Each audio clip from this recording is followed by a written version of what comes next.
Hello everyone, I'm Nayaswami Asha, and this is the second of a four-part series about the chakras.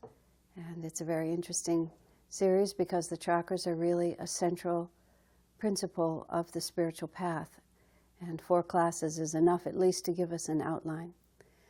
During the week I received one question, which in many ways epitomizes for me the confusion that sets in about the chakras. I stated last session, and I want to articulate it again.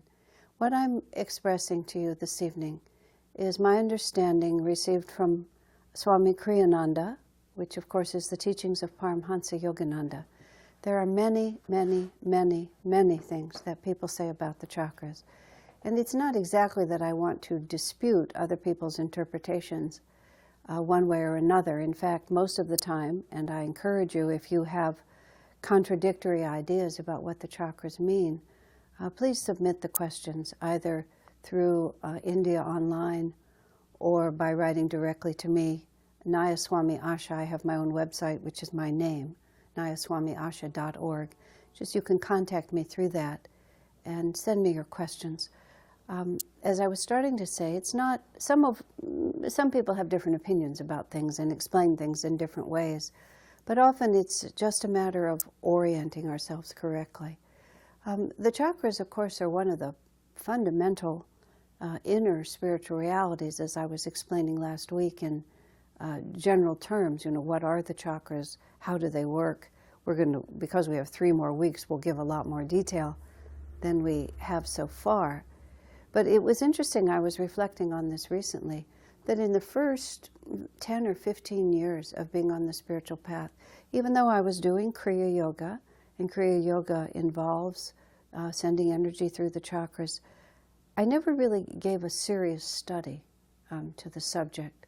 Of course, I was learning many things all at the same time, but also, for me, even very esoteric aspects of the spiritual path need to have a practical expression for me to be interested in them. That's just the way my mind works. It's like my own spiritual life is not a theory to me.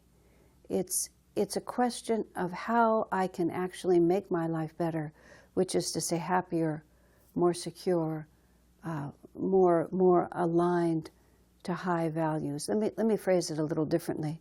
Somewhat of the overall orientation of India towards spiritual life is in the phrase Sanatana Dharma, which means eternal truth, or even as I've heard it defined, that which is. That the whole of the spiritual path, all the practices, all the philosophy, is just a statement. It's a scientific statement of the way life is. I used to give a class, I called it How the World Works and Why. And that's really what Sanatana Dharma is, how the world works and why it works that way. And most importantly, how we as human beings can cooperate and fit in with that system. At least for me, and I really think for most people, it's not enough just to contemplate things in the abstract. The real problem, as Yogananda described it in his book, The Science of Religion, which was the first book that he published, is that people want to be happy, they want to experience happiness, they want to escape suffering.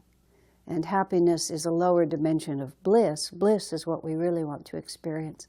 We want to experience bliss, which is our own nature, and repudiate all of those ways of being which interfere with that bliss. And all of spirituality, all of religious teaching is simply that. No matter how complicated or esoteric it gets, it's how the world works and why, from the point of view of what really matters to a human being, which is experiencing happiness and escaping suffering. Now in the West, where this understanding is, Sanatana Dharma is not something that rolls easily off the tongue of the average Westerner. Religion is something more from the outside. You have these religious institutions, you have churches, you have dogmas, you have rituals. And of course, in India also, a great deal of that also exists, but I'm talking about the pure form in India, pure Sanatana Dharma, not honestly, not Hinduism. Not Hinduism as it's practiced with its elaborate rituals and so on. But in the West, especially, religion is more from the outside in. And it's more about what do I believe, what do I belong to, and only much less from who am I in my deepest self. Now, my own spiritual life, even though I was born in the West, has really been an internal experience. And I don't mean by that it's been visions and shifting realities. I wish I could say it has been. It has been shifting realities, but more on the level of happiness, bliss, escaping suffering, rather than the entire fabric of the universe cracking and my looking through it. But the goal of my life, even from a young age, before I had any concept of any of this, was that I wanted to be happy and to escape suffering. I didn't know that Master had written that out in a book. I didn't know about Master. But that's what I wanted. So even the subject of the chakras at first, meaning my first decade of spiritual life, I couldn't really see how it related. It just seemed like an esoteric fact to me. But then at one point, Swami Kriyananda did a week-long series of classes on the chakras. And he simplified it, for one thing, or to say it more accurately, he reduced it. He reduced it to the essential points, and those essential points were and are extremely practical. Last week I had a question, the essence of which was, how do I know which chakra is the problem? And I had to put it off to a certain extent by saying, look, I haven't really explained about the chakras. But what the chakras really do, especially, well, the 5 chakras, is they explain what a balanced human being looks like. And this was how I got into the subject. Swamiji explained, and this is what I'm sharing with you in these sessions, what a balanced human being looks like. And whenever we have aberrations in our life experience, it's because in one way or another we're out of balance with what a balanced human being would be like. And the fascinating aspect about the chakras, you see, is that each one of them, the 5, especially the first 5 chakras together, well, actually this one is part of it too, but the first 5 chakras together describe the progression of human consciousness and what a balanced human being looks like. I received a question last week that I didn't answer because I felt it was premature for the subject. But someone asked me, I'm a student about to face my exams, what is the most important chakra for me to concentrate on? And reflecting on that in anticipation of this class today, it's the same issue, which is where are we out of balance? And depending on how and in what way we're out of balance, that is an outward indication of an inner reality. And I think I explained a little last week, but let me reiterate it again. Everything in the material world begins on a more subtle level. They talk about the 3 levels of reality, the causal, the astral, and the material world, the 3 worlds, which are often referred to in scripture and by sages and so on. These 3 worlds represent the way in which the material world, the world we're most familiar with, is manifested.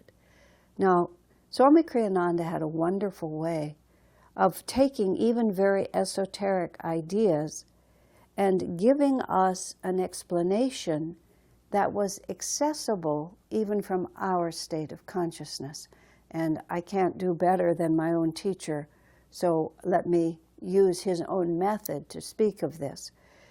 We speak of the causal world as the world of thought, the astral world is the world of energy, material world is what we know around us.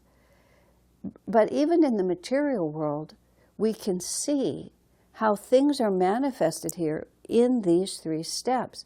Let's just talk about a building. I'm standing in a building right now, and the building that I'm standing in is the home in which I live, and I happen to have been part of the process that resulted in the construction of this home. We did not build it, but friends of ours built it, and I was here when they were building it. The first thing that happened was there was an idea. Oh, for the money that I have on hand to use in a certain way, I could build a home. And so before anything else could happen, it had to exist on the idea level, on the level of thought. So here's the thought: we're going to build a house. Then energy had to be applied to the building of this house.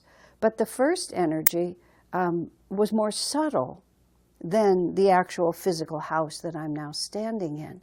And that was the level of planning and architecture and eventually drawing up blueprints, so that the idea of the house has now taken more exact form, but it doesn't have a material manifestation, but the pattern is there. And it's from this pattern, first the idea, then the energetic pattern is there. And then that energetic pattern, by the application of more energy and a grosser kind of energy in the sense of less subtle.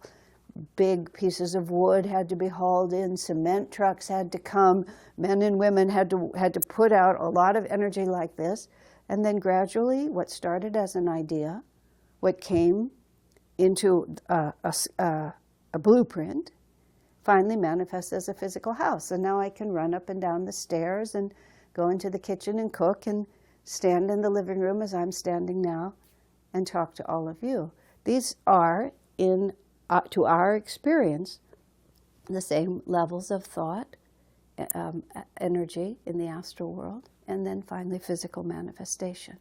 Now, with us, by the time something comes out, that I'm angry about this, that I'm attached to that I'm afraid of this, that I'm unable to stay on center about this point, all three of those levels have had to exist.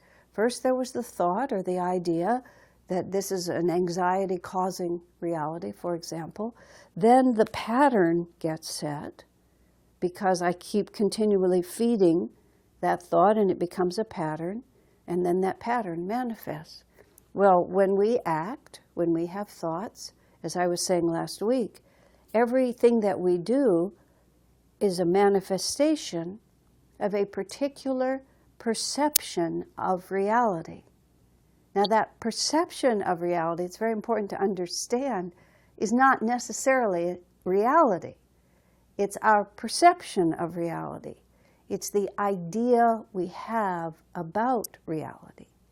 And when we have that idea about reality, we put out a certain force, and that force creates magnetism, and then that magnetism keeps re-expressing itself. It becomes an actual action. As an example, even though I may be able to articulate the idea that I am not my physical body, I am one with the infinite spirit, when something comes at me that threatens the welfare of my physical body, a car is driving right at me. I think I talked about that last week. A car is driving right at me, and all of a sudden I feel threatened. So my perception of reality is that if something happens to this physical body, it's going to be unpleasant. It's going to cause suffering for me. So the perception of reality, the idea, is that something might happen to this physical body. My idea is that that would be a bad thing. I become anxious about that, and then I scream. Then I cry out, and if I had, in the case that I was describing, I believe last week, the collision was averted, but I went through the whole cycle, my perception of reality. Now last week I also was explaining how the chakras, and this is only one aspect of the chakras, but from the earth chakra to the spiritual eye, represent perceptions of reality. Is the physical world and my physical body the reality? Is it reality? This is what the earth chakra represents. My welfare at the expense of all others is the primary source of my happiness, and to affirm that brings me happiness and helps me avert suffering? Or am I one with the infinite spirit, which is what the Christ Center represents, and my affirmation of my oneness with spirit is the way to bring me happiness and to avert suffering? And every decision that we make in our lives, as I was explaining last week, falls somewhere on that spectrum between total identification with material reality as reality, or total identification with spirit, the spiritual world as reality. Now, all of those are the idea level, and more than ideas because there are actual perception, but those are our thoughts. Okay? And every time we respond, we add energy to that, and that energy gradually makes a pattern. And that pattern, as I was explaining last week, is registered in whatever chakra corresponds to our ideas about reality. We have these ideas about reality, and then we start making a pattern. And if somebody, if you're in the habit of taking money on a regular basis from someone, then you're thinking, well, if I get it, that makes me happy. The fact that they lose it has no effect on my happiness. As long as I can have what I want, then their unhappiness is of no consequence to me. And so we build up the pattern of taking without regard for the effect of it. Or if we are generous in our nature, kind in our nature, I'm going to explain this a little more clearly in a little bit, the heart chakra representing a greater sense of unity, we build up a pattern of giving. And every time we have a giving thought and act on it, then that pattern gets a little stronger in the chakras. And so when it comes time for us to take a new physical body, the chakras are equivalent to the blueprint.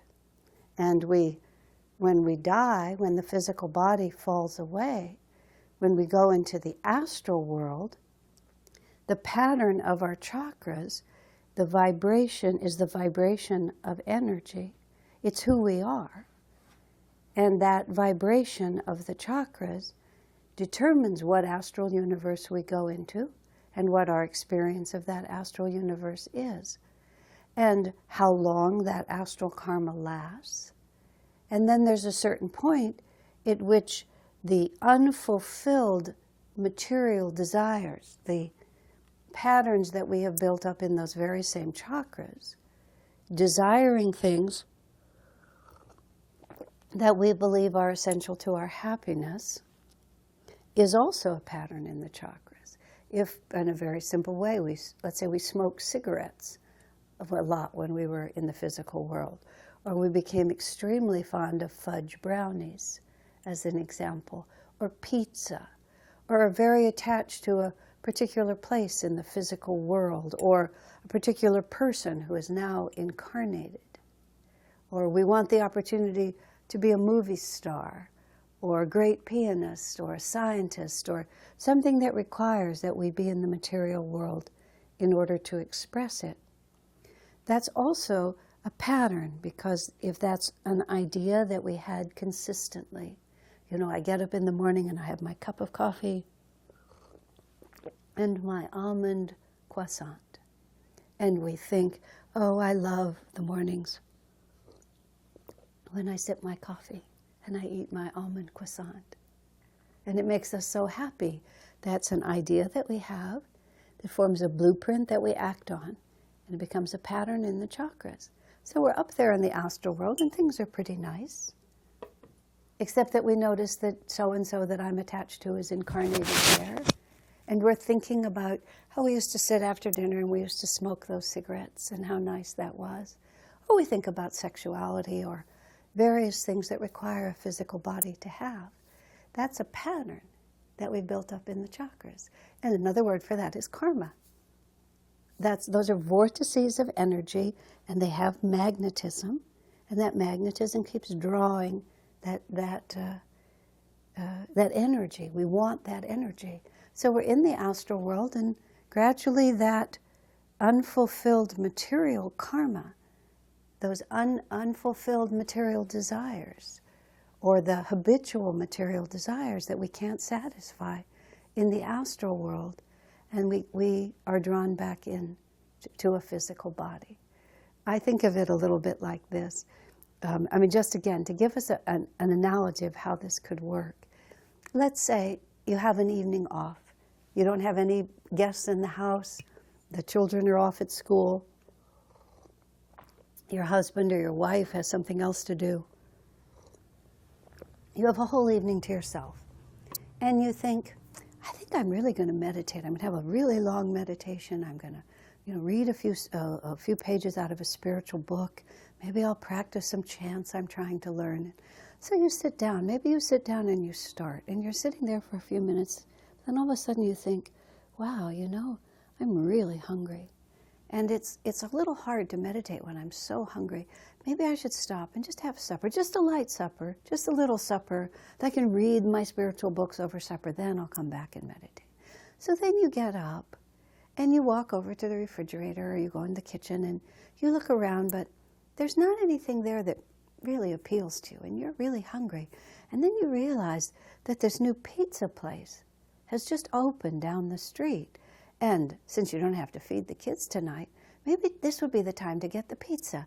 And then you go out to get the pizza, and you're just going to pick it up and bring it home. But when you're there, you meet one of your neighbors, and what do you know? They're off to see that new movie that you had really wanted to see. And pretty soon you're going off with them to the movies. And you come home hours later, and you see your meditation cushion sitting there, and maybe your mala is sort of laid out, and oh yeah, that's what I was going to do. But this pattern inside of me of hunger, of wanting a particular, of pizza, of wanting company, of desire for the movies, and all of a sudden you're just drawn into something else. And I think that's what happens to us in the astral world. Everything is wonderful, and then it occurs to us that we're a little hungry for something. And all of those hungers and habits are registered in the chakras and in our energetic body. That's still the blueprint of who we are. I mean, this is the principle of the spiritual path, where you want to re-establish, overcome your desires and re-establish new habits, so that you'll build a different pattern in your chakras, so that who you are will be somebody completely else, and you won't be in the astral world with a sudden desire for pizza, or in your own living room with a sudden desire for pizza. Now, all of this has to be applied judiciously. You can't just say, well, if I'm supposed to renounce, I'll renounce everything.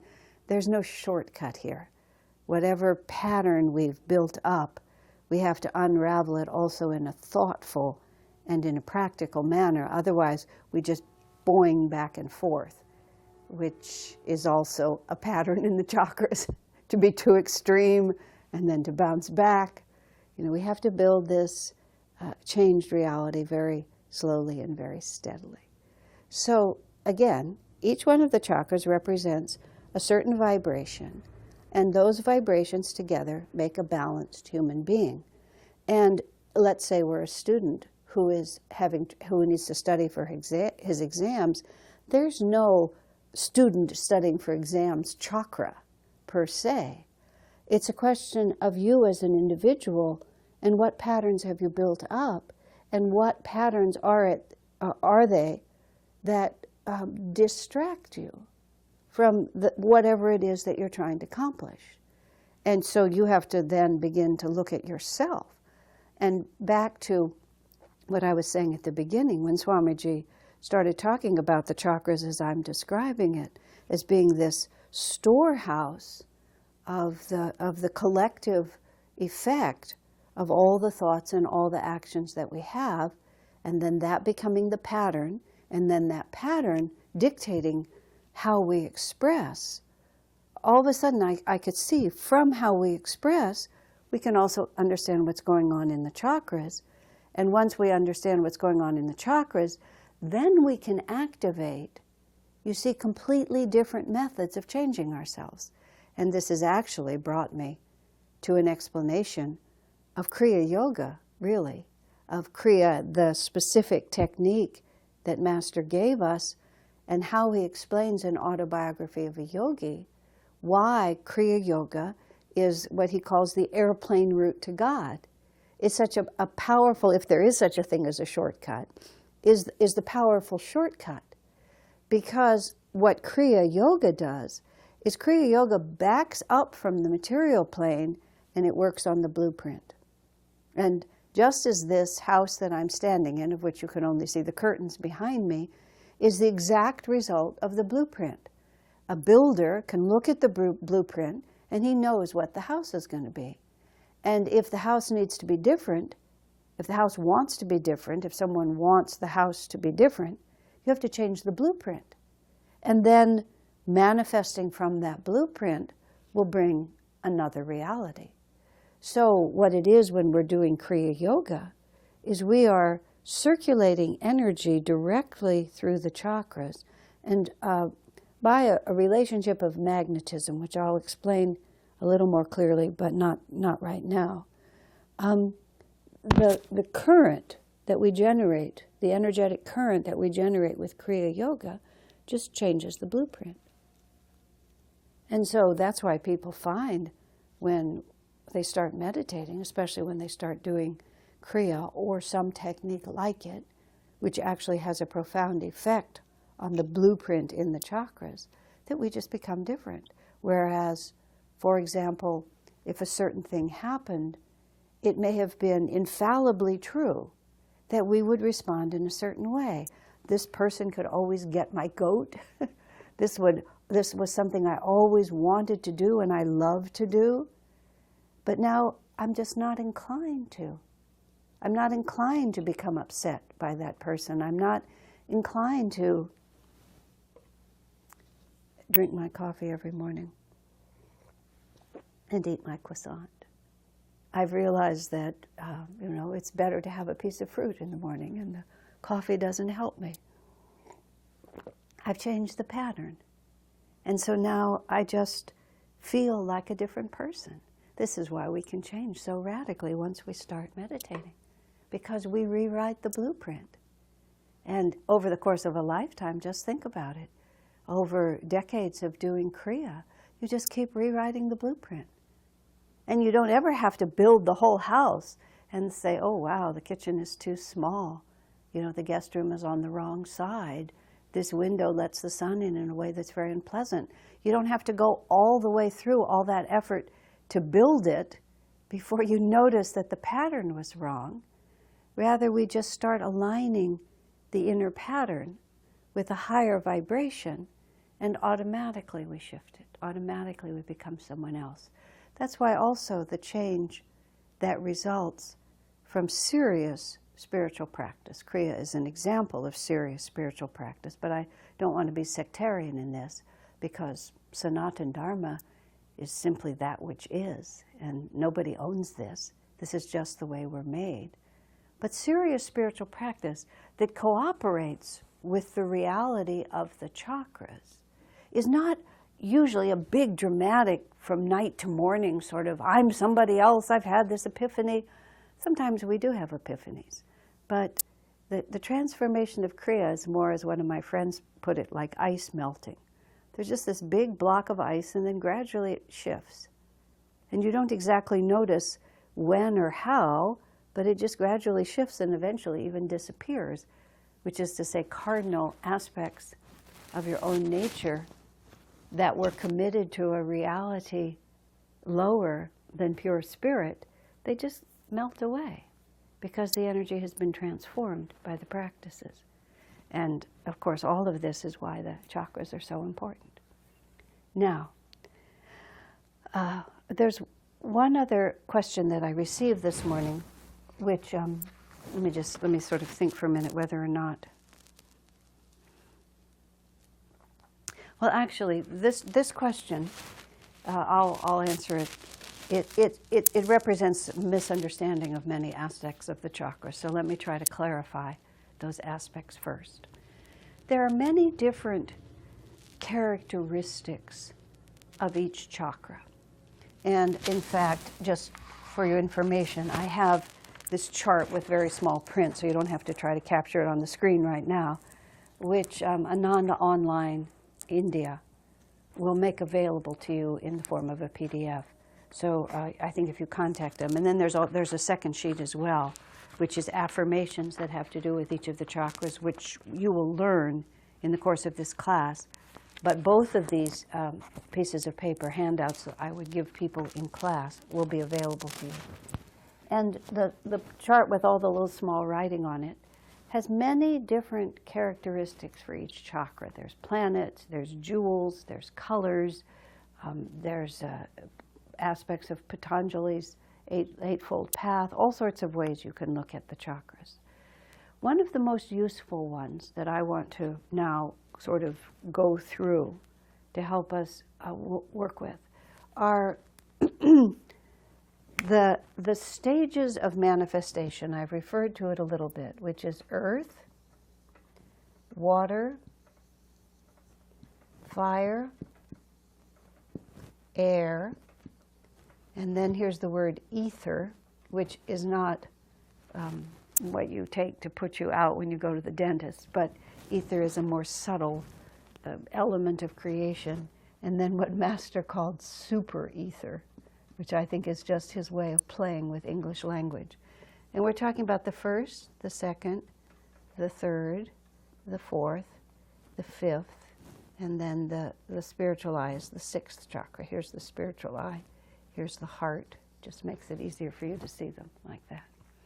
Now, interestingly, in terms of a progressive perception of reality, this earth, water, fire, air, ether, it's very interesting in this way, and we can work it either from the bottom up or the top down. I'll do it from the top down. Super ether. Ether, first I'll define ether. Ether is the substance of creation, is how it's esoterically defined. And it's a concept that used to be more common in science, but is still somewhat used in spiritual thinking, which is that even air itself is a grosser manifestation, but ether is the material reality behind even air, more subtle. And super ether is sort of like just as you're moving from spirit into matter. Now these are not really accurate statements, but this is a way to get a feeling for it. Because what we're trying to do is we're trying to take something esoteric and think how to think about it in a way that'll help us.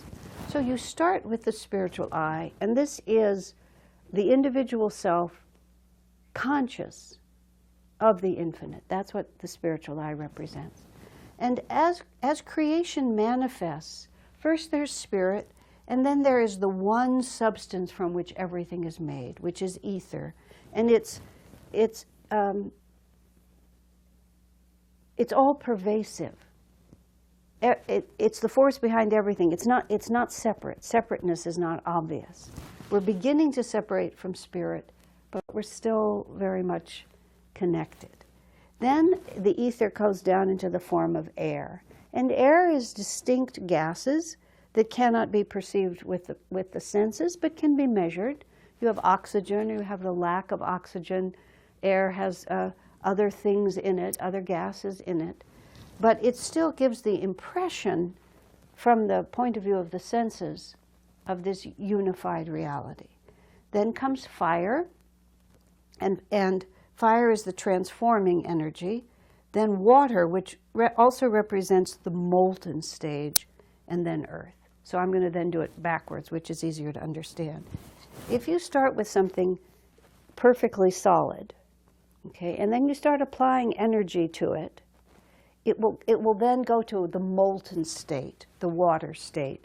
It becomes soft. If a lot of heat were applied to this plastic thing here, the first thing that would happen is it would begin to melt, and it would begin to run a little bit like water would run. And so the rigidity of the material world represented by this piece of plastic would begin, the application of energy through the form of heat would begin to show us that behind this rigidity it can be transformed into something molten that begins to lose its form, and it begins to spread out. It begins to sort of become more nebulous in its separation from everything else. If it were sitting on the table, it could melt into the table. Whereas as long as it's in the earth form, it's absolutely solid. It can't be merged with anything else. So, and the more fire is applied to earth, taking things through the molten stage, then fire can transform. Well, I've been talking about this house. I had the experience of living at Ananda village in 1976 when a great deal of that community was burned down. And it was really an amazing experience. Challenging in certain ways, but also just fascinating. We had worked so hard to build these houses. We had 22 at that point. This is the collective we, because I didn't actually lose my house. I had a little trailer and it wasn't burned. But many people, and I was part of that flow of energy, had solidly built these houses with the idea, with the blueprint, with the house. Then this fire came. We had manifested solid on the earth plane. This fire came, and it just completely transformed that which was solid into gas. And heat and gas and smoke just billowing out in all directions. And when it was all done, a great deal that had been solid was gone. Some of it had melted. Many things had melted. And then when the heat receded, you were left with a puddle where you had had a thing before. The puddle may have gone back to earth, but earth was simply transformed by fire, and it was freed of its form.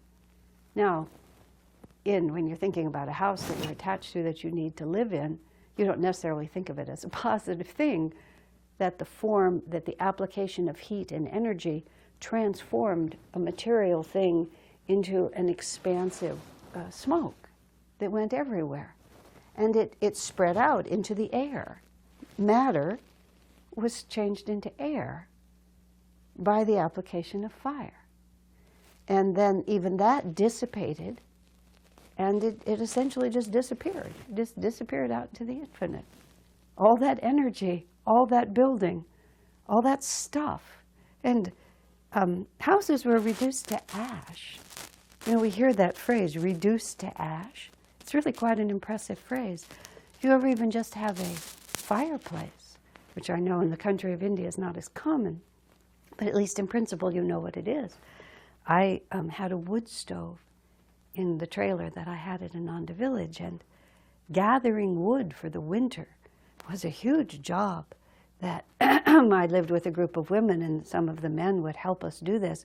We'd have a couple of times during the summer, we'd have these wood cutting days, and we'd drive these trucks out into the forest where there were fallen trees, and we had these huge chainsaws, and we all, did all the machinery, these huge chainsaws, and then there was this log splitter, which was the part I enjoyed the most, and this huge noisy thing with a blade, and you'd take these logs and you'd feed it into the splitter, and it would break them in half. I mean, this huge effort on the material plane.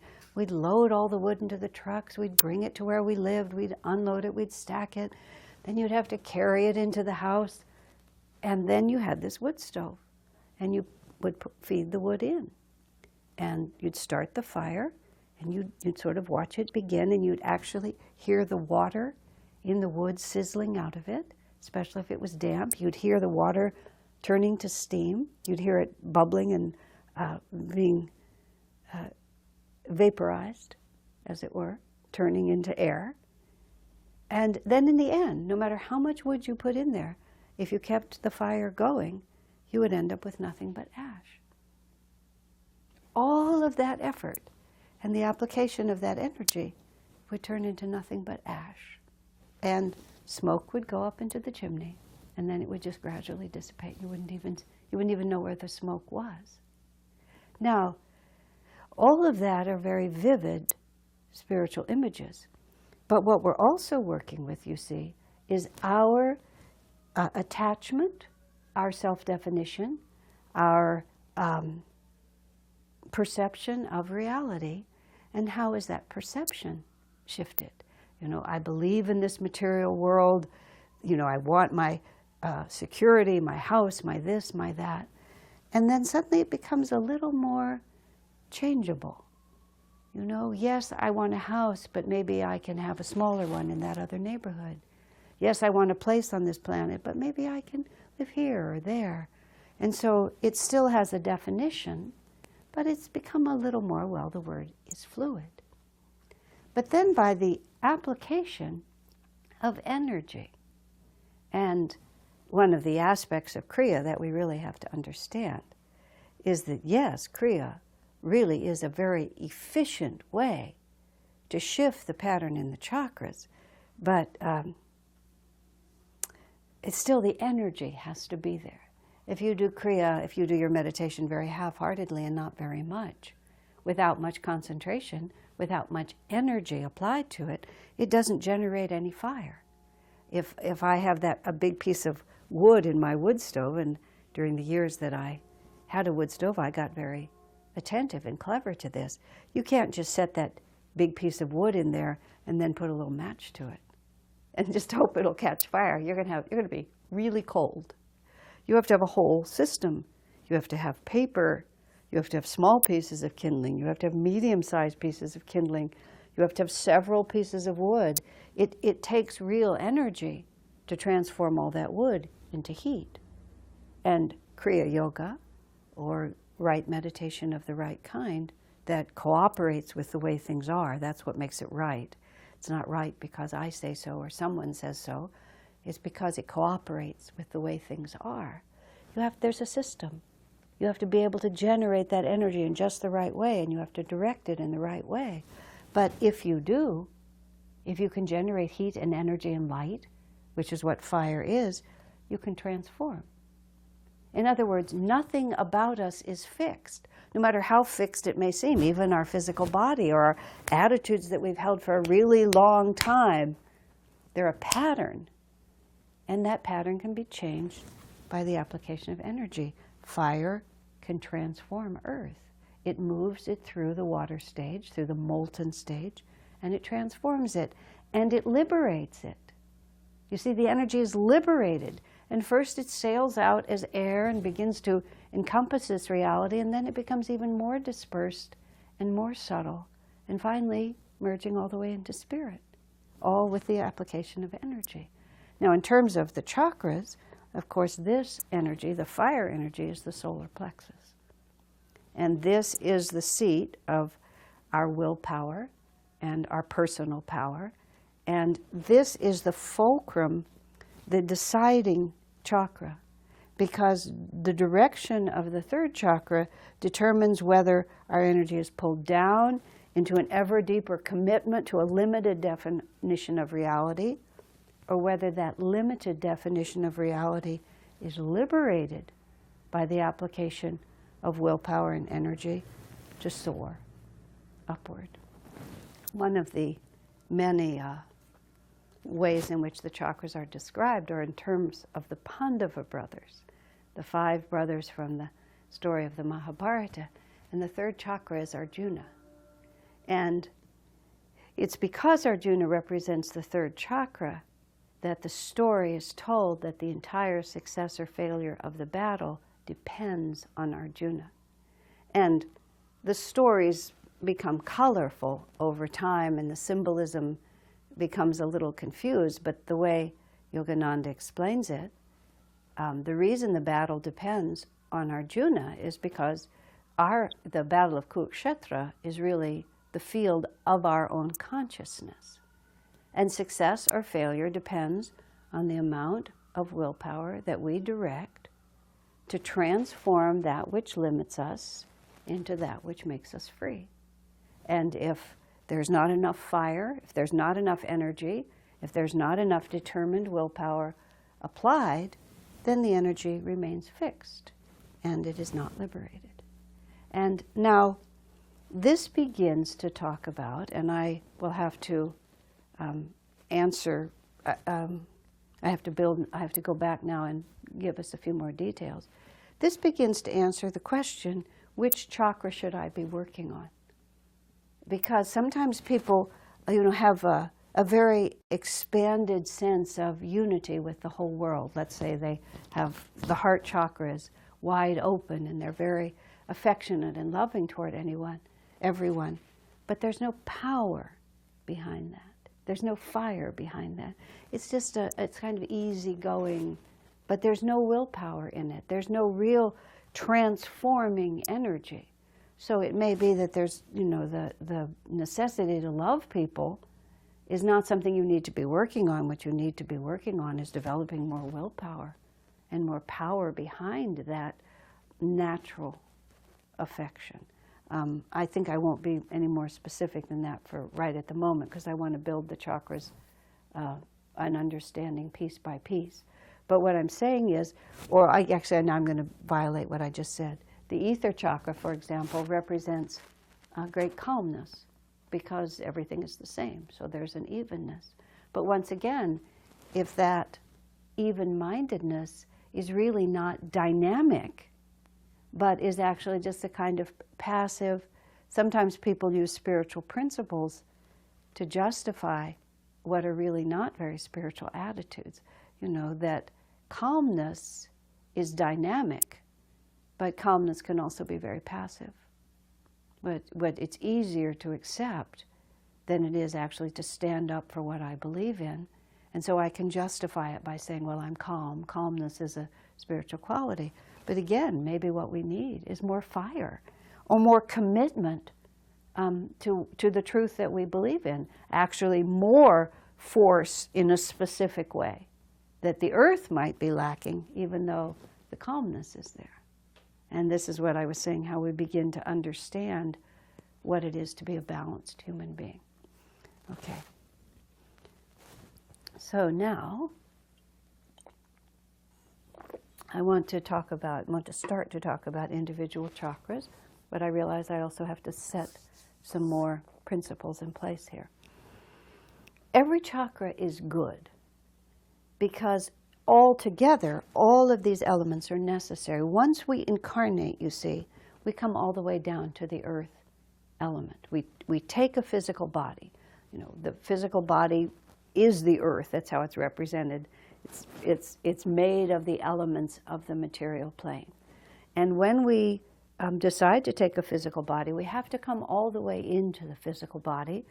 Then it becomes the vehicle through which we live and through we express ourselves, through which our karma expresses. The human body is highly desirable because the human nervous system is capable of perceiving infinity.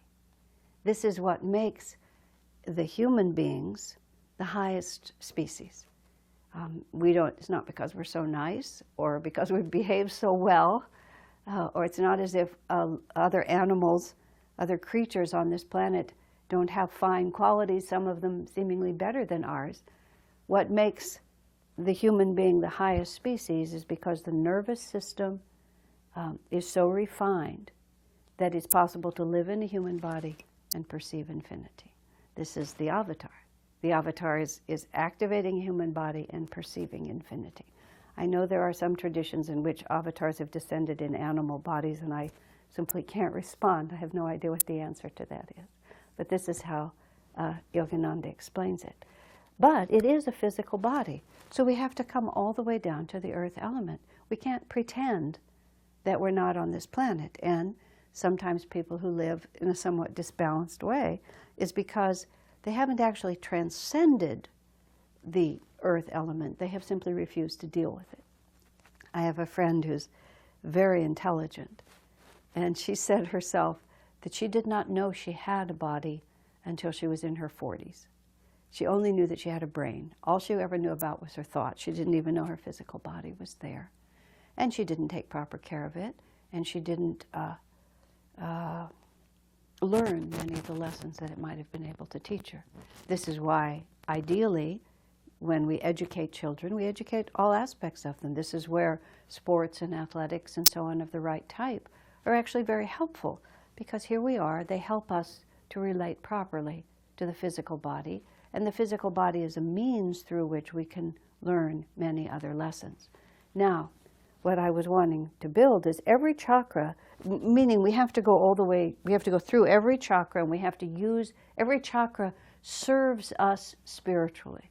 And even though I talk about the lower chakras and the upper chakras, we have to understand that every chakra has a positive expression and a negative expression.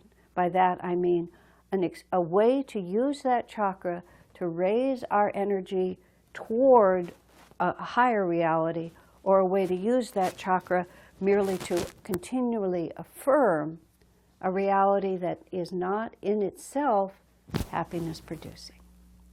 Now everything is right or wrong according to the experiential principle.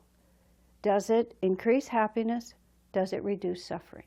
It's not dogma, it's not anybody's sectarian concept, it's not that God is going to punish you, it's not the whim of God or anything like that. It's, does it produce lasting happiness, or does it take me into a cul-de-sac, something that may be pleasurable for a time, but in the end won't give me what I want?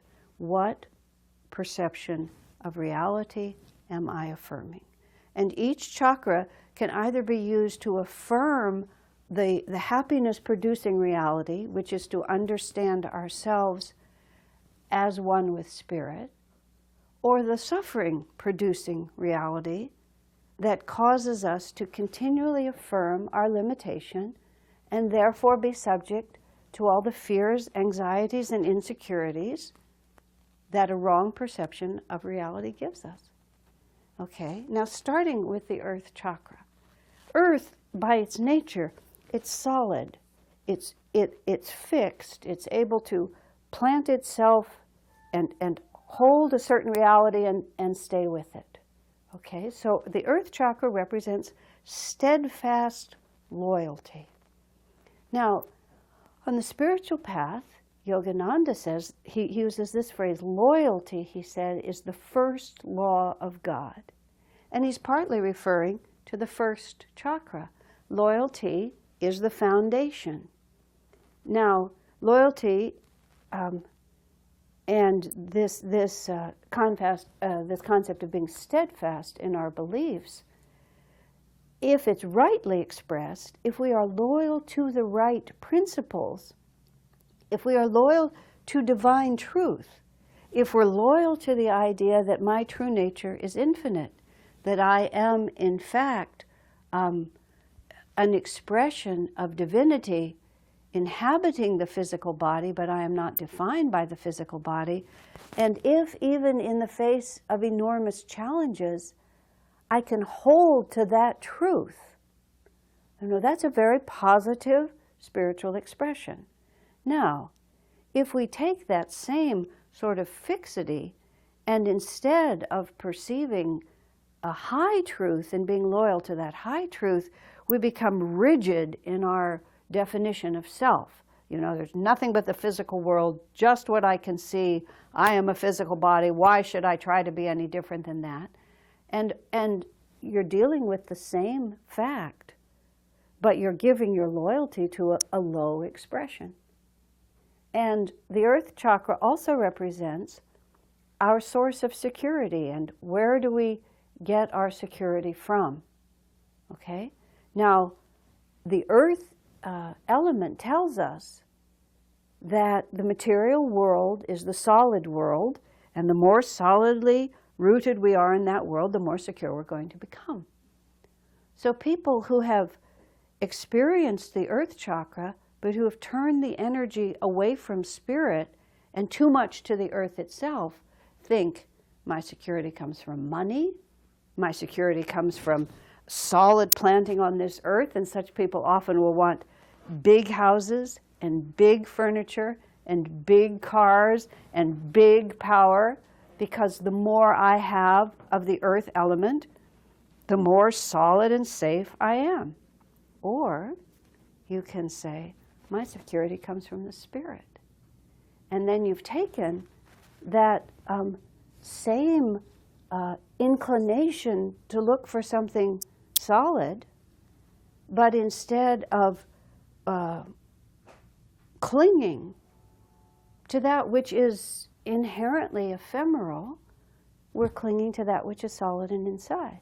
So people can become, quite pig-headed if the earth chakra is out of balance. Pig-headed is an American expression. I don't know if it's an Indian one or not.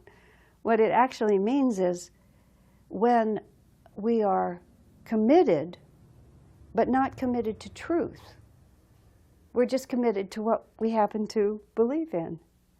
And we're not intellectually interested or emotionally interested enough in the real definition of things. We just become pig-headed. We just, root around in what we've already determined is true. So the earth chakra by itself, what we need, now this is another piece of it that I haven't exactly explained. Let me just think how to say this clearly. I think I'm a little bit out of time, so I can't say it as clearly as I want to, but the energy of our life has to circulate through every chakra, but it circulates in a pattern where it draws energy from all the chakras, but then it expresses them, if we're balanced and as we ought to be, under the mastery of the spiritual eye. In other words, all these levels exist within us, but we will use them in harmony with our spiritual self. So people often talk about the chakras being blocked, that the energy can't flow through them, and that's a valid way to think about it. Another way to think about it, that I find also just useful as an image, is that where the energy needs to circulate through the chakras and essentially draw the power of the earth to be used in a spiritual way. Let's think about Swami Kriyananda, who was so committed to discipleship and serving his guru. He was steadfast and loyal by any measure, but all of that was used in service of truth.